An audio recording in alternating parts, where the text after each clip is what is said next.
Soul land खत्म होने के बाद सभी मेन कैरेक्टर्स का क्या हुआ, तो इस वीडियो को स्टार्ट करते हैं। और हाँ, ऐसे वीडियो मेरा चैनल में रोज 12 बजे आती है, तो इस चैनल को सब्सक्राइब करना गलती से भी मत भूलना। तो चलिए वीडियो में बढ़ते हैं। तांग सेन और जियोवू डिवाइन रिल्म में चले गए।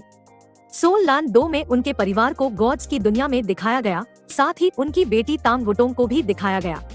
और बाकियों का क्या हुआ, जैसे श्रेक मॉन्स्टर्स, टैंग सेन के माता पिता, अकादमी के शिक्षक और अन्य। बैटल कॉन्टिनेंट 2 की बैटल इवेंट्स के समय तक कौन जीवित है? दरअसल 10,000 साल बहुत लंबा समय होता है। सामान्य लोग इतने लंबे समय तक जीवित नहीं रहते, यहाँ तक कि टाइटल डुलियो भी इतने लंबे समय तक अपना जीवन नहीं जी सकते। संभवतः रैंक 99 लेवल के शिखर का एक मास्टर 1000 साल तक जीवित रह सकता है, लेकिन जाहिर तौर पर 10,000 साल तक नहीं। इसलिए दूसरे भाग में इतने समय के बाद केवल गॉड्स ही जीवित बचे थे, अर्थात वे जो डिवाइन रिल्म में एंटर कर चुके हैं। यह सभी श्रेक राक्षसों पर लागू होता है। जैसा कि हम जानते हैं, सभी 7 राक्षस देवता बन गए। हालांकि मार्शल कॉन्टिनेंट 2 में केवल तांग सेन और जियोवू को गॉड्स रिल्म में दिखाया गया है। श्रेक के सभी पूर्व राक्षस भी जीवित हैं और गॉड्स रिल्म में है। गॉड वर्ल्ड में उनमें से प्रत्येक की अपनी भूमिका या स्थिति है। हालांकि नॉवल में उनके बाद के जीवन का बहुत कम वर्णन किया गया है। साथ ही यह भी बताया गया है कि वे अब क्या कर रहे हैं। हर कोई जीवित है, लेकिन सभी नहीं। केवल बाई चेंगजियांग एक देवता के पद तक नहीं पहुंच पाए और डुरुओ कॉन्टिनेंट पर मर गए, जिसके कारण मां होंगजुन बहुत दुखी थे। हालांकि यह एक पूरी तरह से अलग कहानी है। यदि आप इसके बारे में जानना चाहते हैं तो कमेंट में लिखें। और please all the ladies and gentleman please subscribe to my channel. चलो भाई, अब कर भी डू सब्सक्राइब यार प्लीज। सामान्य तौर पर नए देवताओं को आमतौर पर मॉर्टल लोगों के बीच 100 साल का जीवन दिया जाता है। तांग सान और जियोवू महाद्वीप में अधिक समय तक रह सकते थे, लेकिन तांग सान गुड और इविल के डिस्टर्बेंस ना हो जाए, इसलिए उन्हें दिव्य क्षेत्र में चढ़ना पड़ा। तांग सेन अब देवताओं की काउंसिल का मेंबर और देवताओं की दुनिया गार्डियन और लॉ इन्फ्लुएंसर भी है। इसके बिना यह बिल्कुल नहीं किया जा सकता। श्रेक के बाकी राक्षस देवता कैसे बन गए? ऑस्कर को फूड के देवता का पद विरासत में मिला और निंग रोनरोन 9 कोलाई की देवी बन गई। संभवतः इनका भी गॉड से पहले टेस्ट लिया गया होगा, पर इसका कंफर्मेशन नॉवल में नहीं है।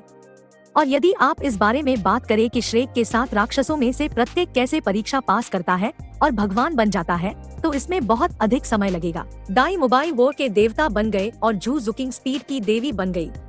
यह दिलचस्प है कि दाई मोबाई को सोल लैंड के दूसरे भाग के अंत में दिखाया जाएगा, गॉड रिल्म में। और यहाँ यह स्पष्ट हो जाता है कि बैटल कॉन्टिनेंट के राइटर ने मेन कैरेक्टर के रूप में तांग सेन और उसके परिवार पर अधिक ध्यान दिया, जबकि श्रेक के राक्षस वास्तव में सेकेंडरी कैरेक्टर है। लेकिन श्रेक राक्षसों के वंशज 10,000 साल बाद भी जीवित हैं। उदाहरण के लिए भाग 2 का मेन कैरेक्टर हो युहाओ स्वयं दाई मोबाई का ब्लड लाइन है। मां होंगजुन का वंशज भी दिखाई देगा, मां जियाओताओ, जिसमें एक उग्र फीनिक्स की स्पिरिट है। तो श्रेक राक्षसों के बच्चे तब थे जब वे महाद्वीप पर थे, लेकिन एक बार जब वे डिवाइन रिल्म में चढ़ गए तो बच्चे को गर्भ धारण करना अधिक कठिन हो गया।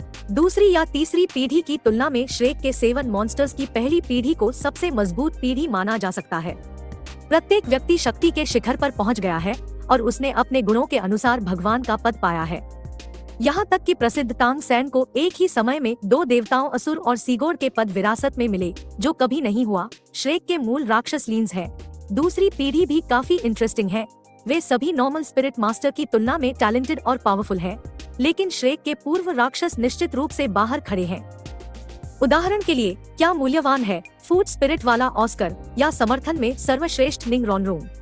7 राक्षसों के देवता बन जाने के बाद सबकी बैटल पावर एक जैसी नहीं रही। तांग सेन को छोड़कर बाकी सभी लोग मूल रूप से सेकंड लेवल गॉड हैं। निःसंदेह तांग सेन असुर एक गॉड किंग के लेवल पर है और उसकी युद्ध शक्ति की तुलना फर्स्ट लेवल के देवता से नहीं की जा सकती। सेकंड लेवल के देवता की तो बात ही छोड़ दें। हालांकि हम दूसरों की क्षमताओं की नकल करने की सोल स्किल ऑस्कर जानते हैं, व्हाइट टाइगर ऑफ नेदरलैंड का उपयोग करने के बाद, लेकिन उसकी तुलना में ऑस्कर को एक फायदा होना चाहिए। जब उन्होंने टैंग सेन की क्षमता की नकल की तो उनकी युद्ध शक्ति को गॉड ग्रेड 1 का दर्जा दिया गया था और उनकी नकल पर बहुत अधिक प्रतिबंध नहीं थे। टैंग सेन का खून ऑस्कर के लिए अकेले ही वॉरेड व्हाइट टाइगर से आगे निकलने के लिए पर्याप्त है और इसे बाकी श्रेक मॉन्स्टर्स के बीच सबसे मजबूत क्षमता कहा जा सकता है।